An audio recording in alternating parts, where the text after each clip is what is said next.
Hello everyone, welcome back. நான் தான் Sylvester Christie. நீங்கள் பார்த்துட்டு இருக்கிறது Autotech CBE for all packing solutions. இன்றைக்கி நம்ம பார்க்க போகிற வீடியோ எதை பற்றினா எஸ்டி. ஆல்ரெடி நான் வந்துட்டு எஸ்டியை பற்றி எலக்ட்ரானிக் கன்வர்ஷனை பற்றி ஒரு வீடியோ போட்டிருக்கேன். ஆனால் இப்போவும் வந்துட்டு ஒரு எஸ்டி எலக்ட்ரானிக் கன்வர்ஷனை பற்றி தான் வீடியோ போட போகிறேன். இன்னமும் அதிக பெர்ஃபார்மன்ஸ் உள்ள கிட் இது. ஹை பெர்ஃபார்மன்ஸ் எலக்ட்ரானிக் கிட்டுன்னே சொல்லலாம் இதை. அந்த கிட்ட தான் நான் வந்துட்டு இப்போ வந்துட்டு இந்த எஸ்டி வண்டிக்கு நான் ஆல்ட்ரு பண்ணியிருக்கேன். இப்போ இந்த வீடியோவில் வந்துட்டு கம்ப்ளீட்டாக அதை தான் பார்க்க போகிறீங்க. இந்த வீடியோக்குள்ளே போகிறதுக்கு முன்னாடி எப்போவுமே நான் சொல்கிறது சப்ஸ்கிரைப் பண்ணி கூட பெல் ஐக்கான் அப்படியே ஆளுங்கிற பட்டனை அமுத்திடுங்க. அப்போ தான் நான் போடுற ஒரு வீடியோ உங்களுக்கு கிடைக்கும். இப்போ என்னோட இன்ஸ்டாகிராம் பேஜை ஃபாலோ பண்ணிக்கோங்க. இப்போ வாங்க நம்ம வந்துட்டு எஸ்டி கன்வர்ஷன் வீடியோ பார்த்தலாம். இந்த வண்டி பார்த்துட்டிங்கன்னா எஸ்டி இது ஆல்ரெடி வந்துட்டு இந்த வண்டியை வந்துட்டு எலக்ட்ரானிக் கன்வர்ஷன் பண்ண வண்டி தான். இந்த வண்டியை நான் தான் எலக்ட்ரானிக் கன்வர்ஷன் பண்ணி கொடுத்தேன். ஸோ இந்த வண்டியில் தான் நம்ம வந்துட்டு இப்போது புதுசாக பண்ணியிருக்கிற எலக்ட்ரானிக் கிட்டையும் நான் இதில் தான் போட போகிறேன். இது பார்த்துட்டிங்கன்னா இதுதான் நம்மளோட எலக்ட்ரானிக் கிட்டு. இப்போ டைப் 2 இது ஆக்சுவலி. ஓகேங்களா.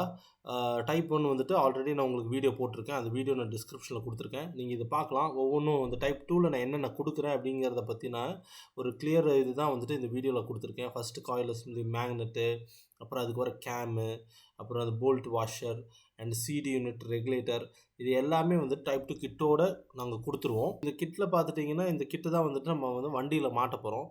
வண்டியில் மாட்டிட்டு இது எவ்வளோ ஈஸி டு ஃபிட் அப்படிங்கிறத ஃபஸ்ட்டு நான் காட்டுவேன். அதுக்கப்புறம் இந்த வண்டி ஸ்டார்ட் பண்ணி ஐட்லிங் இதெல்லாம் தான் நான் இந்த வண்டியில் தெளிவாக உங்களுக்கு காட்ட போகிறேன்.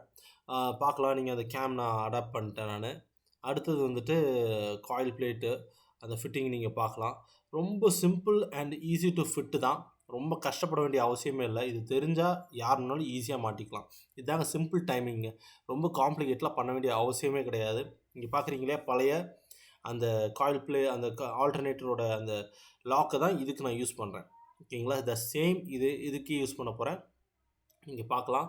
ரொம்ப சிம்பிளாக ரொம்ப நீட்டாக ஃபிட்டிங் தான் இது. நாளைக்கு வேண்டானா இது ஈஸியாக நீங்கள் கழட்டி எடுத்து வச்சுக்கலாம்.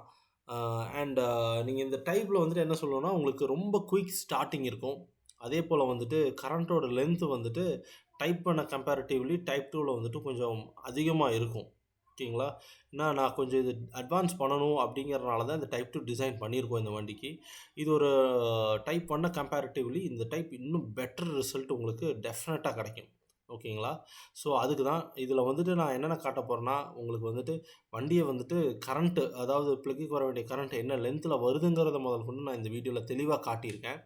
நீங்கள் ஃபுல்லாக கடைசி வரைக்கும் பார்த்தீங்கன்னா தான் அது புரியும். இப்போ பார்க்குறீங்க நம்ம காயில் பிளேட் மாட்டியாச்சு. அடுத்தது மேக்னெட்டை போட போகிறோம். சரிங்களா. ரொம்ப கஷ்டம் இல்லைங்க. ஜஸ்ட் ஈஸி டு ஃபிட், அவ்வளோதான். இப்போ பாருங்கள் மேக்னெட் போட்டுட்ருக்கேன். ரொம்ப அவ்வளோதான், சீட் பண்ணியாச்சு. இப்போ அடுத்தது வந்துட்டு ஸ்க்ரூ போட்டு போல்ட் போட்டு அது வாஷர் போட்டு டைட் வைக்க வேண்டியதான். இந்த 2 போல்ட் வாஷர் எல்லாமே நான் ப்ரொவைட் பண்ணிடுறேங்க. நீங்கள் எதுக்குமே எங்கேயுமே போக வேண்டிய அவசியம் இருக்காது. அந்த வெறும் அந்த பழைய ஆல்டர்னேட்டிவ் கிளாம்ப் மட்டும்தான் நீங்கள் ஹோல்டு யூஸ் பண்ணிக்கிற மாதிரி இருக்கும். அது வேணாலும் அதையும் நாங்கள் ப்ரொவைட் பண்ணிடுவோம். அது ஒன்றும் பிரச்சனையே இல்லை. இந்த கிட்டோட மெயின் ஸ்பெசிஃபிக்கே வந்துட்டுங்க குயிக் ஸ்டார்டிங், லைட் பிரைட்டு, அப்புறம் 2வது வந்துட்டு அந்த கோல்டு ஸ்டார்டிங். இதில் எந்த பிரச்சனையுமே இருக்காது. முதல்லலாம் அந்த டிக்கில் அடிச்சு விட்டு நம்ம ஸ்டார்ட் பண்ணுவோம். இதிலலாம் டிக்கில் அவ்வளோ ஒன்றும் யூஸ் பண்ண வேண்டிய அவசியமே இருக்காது. இப்போ நீங்கள் பார்க்கலாம், சிடி கனெக்ஷன் பார்க்கலாம்.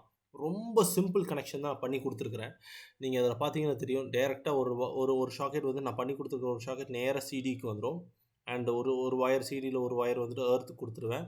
அண்ட் இன்னொரு ஒயர் வந்துட்டு நீங்கள் டிசி யூஸ் பண்ணுறதா இருந்தால் பேட்டரியிலேருந்து கொடுக்க வேண்டியது இருக்கும். இல்லை நீங்கள் டிசி யூஸ் பண்ண மாட்டீங்க, அதாவது டிசி மீன்ஸ் பேட்டரி நீங்கள் யூஸ் பண்ணுவீங்க அப்படின்னா நீங்கள் டேரெக்டாக பேட்டரியிலேருந்து கொடுக்குற மாதிரி இருக்கும். இல்லை பேட்டரியிலேருந்து நான் யூஸ் பண்ண மாட்டேன் அப்படின்ட்டா ரெகுலேட்டர்லேருந்து அந்த லைனை நேரடியாக கொண்டு வந்து நீங்கள் சிடி கொடுத்துட்டா வண்டி ஸ்டார்ட் ஆகிடும். அவ்வளோதான். இப்போ நீங்கள் பார்க்கலாம், இன்னொரு ஷாக்கெட் வந்துட்டு காயிலேருந்து 2 ஷாக்கெட் எடுத்துகிட்டு ஒரு ஷாக்கெட் நேராக ரெகுலேட்டருக்கும், ஒரு ஷாக்கெட் நேராக சிடிக்கும். ஸோ ஈஸி டு கப்ளிங்காக இருக்கும். நீங்கள் அதை பற்றி கன்ஃபியூஸ் பண்ண வேண்டிய அவசியமே இருக்காது. இப்போ நீங்கள் பார்க்குறீங்க அந்த இடத்துல தான் நான் சிடியை ஃபிட் பண்ணுவேன். அதே போல் வந்துட்டு அது நியர்பை தான் வந்துட்டு ரெகுலேட்டரி நம்ம ஃபிட் பண்ணிக்கலாம். நம்மளுக்கு எங்கே தோதுவாக இருக்கோ நம்ம அங்கே ஃபிட் பண்ணிக்கலாங்க. ஓகேங்களா. இது நான் இங்கே தான் ஃபிட் பண்ணணும், அங்கே தான் ஃபிட் பண்ணணும் இல்லை. எங்கே நம்மளுக்கு ஈஸியாக இருக்குது ஃபிட்டிங்க்கு அப்படின்னா நம்ம அங்கே ஃபிட் பண்ணிட்டு போயிட்டே இருக்கலாம். இப்போ நீங்கள் பார்க்கலாம், ரொம்ப சிம்பிள். சிடியிலேருந்து வர எர்த்தையும் ரெகுலேட்டர்லேருந்து வர எர்த்தையும் ஒட்டுக்கா நான் வந்துட்டு கிரவுண்ட் பண்ணுறேன். ஓகேங்களா. இந்த ஃபிட்டிங் நான் ஏன் இவ்வளோ தெளிவாக இந்த வீடியோ போட்டிருக்கேன்னா, நிறைய பேர் வந்துட்டு டைப் 1 வீடியோவில் வந்துட்டு நீங்கள் தெளிவாக போடலை, எப்படி ஃபிட் பண்ணுறதுன்னு போடலை, என்ன கொடுக்குறீங்கன்னு போடலை. பட் இந்த வீடியோவில் வந்துட்டு நான் என்னென்ன கொடுக்குறேன் எல்லாமே தெளிவாக போட்டுடலாம் தான் இந்த வீடியோவில் நான் ஓப்பனாக எல்லாமே போட்டுட்டேன். நீங்கள் பார்க்கலாம். இதில் இந்த வண்டியை பொறுத்த வரைக்கும் நீங்கள் வந்துட்டு இன்கேஸ் நாளைக்கு பேட்டரி கொடுத்து சார்ஜிங் எடுக்கிறீங்கனாலும் பேட்டரி சார்ஜிங் ரொம்ப பர்ஃபெக்டாக இருக்கும். ஓகேங்களா? அதே போல் வந்துட்டு பேட்டரி சார்ஜிங் கொடுக்குறீங்கன்னா பேட்டரியிலேருந்தே நீங்கள் வந்துட்டு சிடிக்கு வந்துட்டு ஒரு டிசி லைன் எடுத்துக்கலாம். இப்போ நீங்கள் பார்க்கலாம், கம்ப்ளீட் ஃபிட் பண்ணியாச்சு. இப்போ வண்டி உங்களுக்கு ஸ்டார்ட் பண்ணி உங்களுக்கு நான் கரண்ட்டை காட்ட போகிறேன், அவ்வளோதான். ஓகேங்களா? அடுத்தது நம்ம வண்டி ஸ்டார்ட் பண்ண வேண்டியதான். நீங்கள் ஸ்டார்ட் பண்ணுறதுக்கு ரொம்ப கஷ்டம்லாம் பட தேவையில்லை. 2வது பம்பில் வண்டி ஸ்டார்ட் ஆகிடும். நீங்கள் பார்க்குறீங்க, இப்போ நம்ம வெளியே போகிற வேண்டிய கரண்ட்டை தான் நம்ம செக் பண்ணிட்டுருக்கோம். நீங்கள் பார்க்குறீங்க, அது லென்த்து பாருங்கள். லென்த்து உங்களுக்கு அது எந்த அளவுக்கு ரொம்ப லென்த்து வருதுங்கிறது நீங்கள் ஈஸியாக இந்த வீடியோவில் உங்களுக்கு நான் தெளிவாக பார்க்கலாம் கரண்ட்டோட லென்த்து. அண்ட் இப்போ நம்ம வண்டி ஸ்டார்ட் பண்ண வேண்டியதான். இப்போ ஜஸ்ட் 2வது பம்பில் வந்துட்டு உங்களுக்கு வண்டி ஸ்டார்ட் ஆகிடுச்சு. நான் ஆல்ரெடி ஒரு பம்ப் பண்ணேன், அப்புறம் ட்ரை பண்ண வண்டி ஸ்டார்ட் ஆகிடுச்சு. பார்க்குறீங்க ஐட்லிங் எப்படி ஓடுதுன்னு பாருங்கள். எவ்வளோ பியூட்டிஃபுல்லாக ஐட்லிங் ஓடிட்டுருக்கு. இது நான் நிறைய பேர் கேட்டது விஷயம் என்னென்னா, ஐட்லிங் வந்துட்டு எலக்ட்ரானிக் பண்ணால் சரியாக ஓடுறதில்ல அப்படின்னு தான் சொல்கிறாங்க. பட் நம்ம இப்போ பண்ணியிருக்க எலக்ட்ரானிக் கிட்டில் பாருங்கள், இந்த ஐட்லிங் ஆகட்டும், அந்த ரேவிங் ஆகட்டும், உடனே ரேவிங் ரெஸ்பான்ஸ் உடனே இருக்குது. அதே போல் வந்துட்டு ஐட்லிங்கும் வந்துட்டு உங்களுக்கு நின்று ஓடுது. அதுதான் நம்மளுக்கு ரொம்ப இம்பார்ட்டண்ட்டு. இது ரெண்டுமே இதில் வந்துட்டு பர்ஃபெக்டாக வந்திருக்கிறதுனால அந்த ஒரு காரணத்துக்காக தான் நான் இந்த வண்டி டிசைனே வந்துட்டு இந்த எலக்ட்ரானிக் டிசைனை நான் கொண்டு வந்தேன். ஓகேங்களா? ரொம்ப டஃப் தான், பட் நாங்கள் எப்படியோ செஞ்சுட்டோம். இது ரொம்ப பர்ஃபெக்டாக ரன் ஆகிட்டுருக்கு. நீங்கள் பார்க்கலாம் எவ்வளோ பியூட்டிஃபுல்லாக ஐட்லிங் வந்துட்டு உங்களுக்கு ரன் ஆகுது. இப்போ மேக்னெட் ரொட்டேஷன் க்ளோஸரில் உங்களுக்கு காட்டியிருக்கேன். எவ்வளோ பியூட்டிஃபுல்லாக மேக்னெட் ரொட்டேஷன் ஆகுதுன்னு பாருங்கள். அதே போல் வந்துட்டு இப்போ ஐட்லிங் உங்களுக்கு காட்டியிருக்கேன். எவ்வளோ ஸ்லோ பீட் எப்படி விழுது பாருங்கள். இப்போ நம்ம ரேவ் பண்ணுவோம், அந்த ஒரு ரெஸ்பான்ஸும் உங்களுக்கு இந்த வீடியோவில் நீங்கள் கிளியராக தெரியும். உங்களுக்கு சைலன்சர்லேருந்து வர அந்த பீட்டோட எஃபெக்ட் உங்களுக்கு தெரியுதா? நான் அங்கே உட்காந்து பார்க்கும்போது செம்ம பியூட்டிஃபுல்லாக இருந்தது. நீங்கள் பார்க்கலாம், ஸ்லோ ஸ்பீட்லேருந்து அப்படி கிராஜுவலாக ரேஸ் பண்ணும்போது அது எங்கேயுமே லேக் ஆகலை. அப்படியே உங்களுக்கு அதோட பியூர் ரெஸ்பான்ஸ் பிகாஸ் டீசலில் நம்ம கொண்டு வந்துருக்கோம் இல்லையா?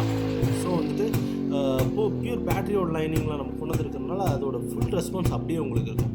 இப்போ ஏசிடிசி பண்ணும்பொழுது காட்டிலும் இது இன்னும் பெட்டரான ஒரு ரிசல்ட்டாக இருக்குது. அதிகமாக இதுதான் புஷ் பண்ணிட்டு இருக்கேன் எல்லாத்துக்கும், இதை யூஸ் பண்ணுங்கள் நல்லா இருக்குது அப்படின்னு. ஸோ உங்களுக்கு இந்த கிட் ஏதாவது வேணும்னு நீங்கள் எனக்கு தோணுச்சுன்னா நீங்கள் எனக்கு காண்டாக்ட் பண்ணலாம். என் காண்டாக்ட் நம்பரில் டிஸ்கிரிப்ஷனில் நான் கொடுத்துருக்கேன்.